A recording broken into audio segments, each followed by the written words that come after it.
Hello, friends and fellow subscribers. It is AK here, and today I'm bringing you some Black Ops 2. This is my, it was a live commentary game. It was part of my, Road to Black Ops 2, series, which it kind of failed. I'm not gonna lie, mostly because, a lot of the games are kind of, dumb. I mean, no, not dumb. No. I didn't mean to say dumb. I meant to say they're dumb because of all the stuff that's happened to them.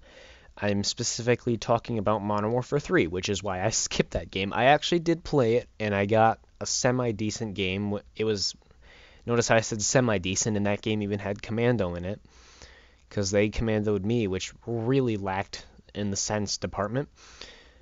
Because I had a tactical knife, and they just would be like, huh, there's a guy, and just panic knife me, and I'd lose.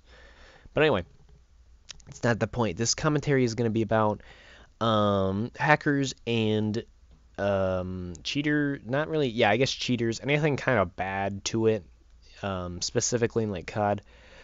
Also, I wanted to bring you at least another part of the Road to Black Ops 2. Sorry, but the Modern Warfare 2 is just too hacked. I really can't do anything about it. You should have seen me and Savior, which I tried. This game including, we were doing a live com, but I could not edit it right. We had it completely screwed up. I'll make sure if I do a live com next time to get it just right. I'm still learning how to do it with another person. Trust me, I'm trying to work on that. But yeah, I wanted to get you at least one more thing before Black Ops 2 comes out. So I've actually skipped both Modern Warfares now because Modern Warfare 2 is too hacked to play. There were aimbotters, there were UAV hacks. There were people who knew exactly where I was on the map at all times. They would be looking at me through every wall in the game. And then Modern Warfare 3, because that game is just kind of bad, I'm not going to lie. I really don't want to play it, as well as that has gameplay everywhere right now, because that is the game that is out right now. So, yeah, I mean, it kind of makes sense why I'm skipping that one. Nobody really wants to see it anymore. Everybody's already looked at it and stuff. By the way, I just own that guy. That's a little trick I learned. It's called the I stab you in the face by faking you. And then there was actually another knifer in this lobby. He was okay, actually. Anyway, to get to the actual subject, because I'm just ranting right now.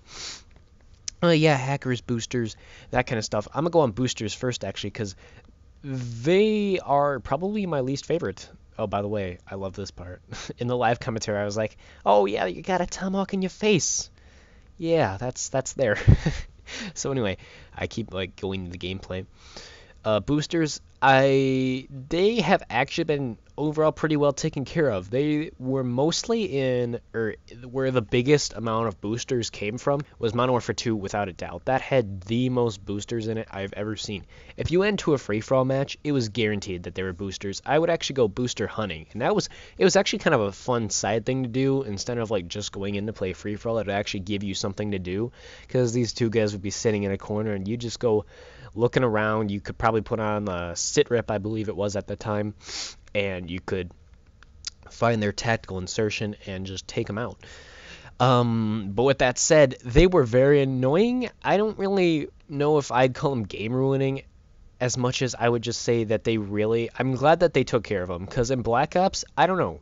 I don't really feel like there was any way that they prevented it in specific. I feel like for some reason people just didn't want to do it. I don't exactly know. I don't see too many people use attack, except for the guy I just tried to camp his tack, and then he was smart and canceled it. But yeah, and then hackers. Oh my God, hackers. I have a big problem with hackers. Hackers need to just lay off, man. I mean, with a big community, it makes sense. By the way, that was a fail there. That guy was standing still, and then I end up hitting him in the toe.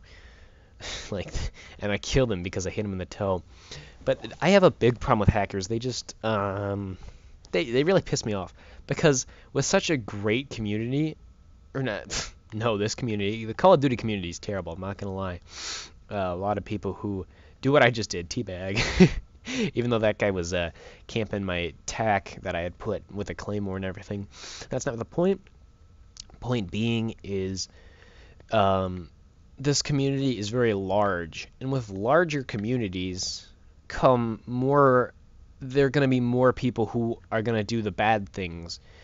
Like that's why you don't see. I'm pretty sure this is a fact. I would assume it's a fact that there are not as many hacksaws in Battlefield 3. Me personally haven't seen like any of them.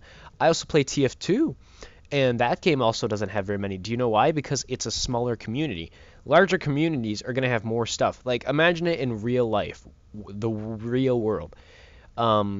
If you live in a city, now this is kind of a bad example because like say if you live in Detroit, then yeah, this is not exactly the best example for you.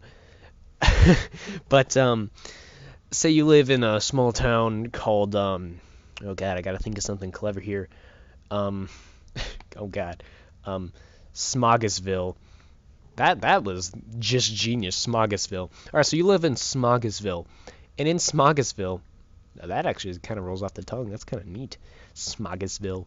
So in Smogisville, it's a pretty nice place. You know, you pretty much know everybody because it's a pretty small community. I was like Smogisville, and then I saw me like miss both my tomahawks, and I was trying to like show off by like throwing it in his face. Anyway, so you're in Smogisville, and you compare that to real world. Obviously, since Smogisville is a small place where everybody knows each other, so if you did something, everybody would know it was you, and everybody would kind of badmouth you or be like, "Can you believe that Jeff did something bad? Yeah, when we're in Smogisville too, he should have known that."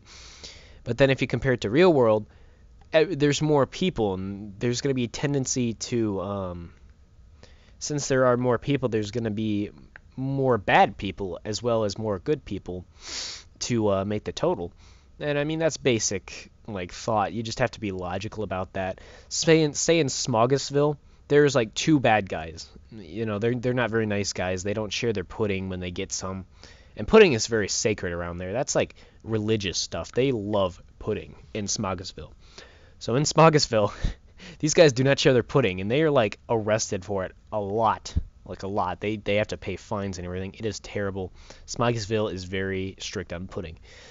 So with this in mind, they need to take you just basically, so let's say these two people, and then there's 48. I'm just going to make it an even number. So there's 48 other people in the town. So you have 50 people in this town. And then the world has like what? 2 billion? Something about, I think it actually went to like a 3 billion or something like not too long ago, like somewhere this year. I could be really wrong on these numbers and not even know it. It might even be trillion. I don't think it is, but I wouldn't really know. I don't like just randomly look up information like exactly how many people are on the earth. But then you multiply it by that, and you're gonna have that many bad people. But it's gonna be more bad people than in this small town. I just realized that this whole thing isn't even related to the hackers. It's just been like a metaphor to show you why there's so many more hackers in COD. So I should probably actually get back to COD and not Smogisville, because I don't share my pudding either, so Smogisville would probably have me arrested. So I'm not gonna talk about Smogisville anymore. They're kind of not my type of people. Oh Jesus, I hate that shotgun. So hackers, they just ruin the game. If you go back to like I was talking about Modern Warfare 2, that game was, I'm not going to say it was by no means my favorite. It was probably my second or third favorite. But it is about my last favorite. Not exactly my last favorite, because that's Modern Warfare 3. I don't exactly like that game, obviously. I gave it a fair chance, too. It wasn't like I was just like, nope. I mean, I actually played it for about as long as I have Black Ops, and I actually like Black Ops. But anyway, so Modern Warfare 2 is now one of my least favorite. And it's because there are so many like the code in that game must have been really bad for like keeping hackers out, because it is ridiculous how many hackers there are. It's just not even like fair. Can I say fair? It's just not even an easy. It's too easy, is more what I mean. It's too easy to hack in that game. So everybody's got like 11th prestige or whatever. It's got the unbound clan tag, and everything's just ridiculous there. It's terrible. It's just terrible. So when I just to sum it up, I guess the things that they do in Modern Warfare 2, I must not be making any sense right now because I just lost my train of thought. But the things that were wrong with Modern Warfare 2 is a good example of how much hackers ruin games. They are ridiculous. They should not even like. What is even the purpose for it? I mean, a lot of times they can get like just kicked off the service. Not even I don't know about like Xbox Live or PS Network, but I know you can get like kicked off like CODs. I don't know about CODs. I don't know if they kick people off CODs, but I know like things like Battlefield 3, their servers will start banning you if you do things like that. But anyway, that's the end of the commentary, and I hope you all have a great day. I will see you guys later. Bye.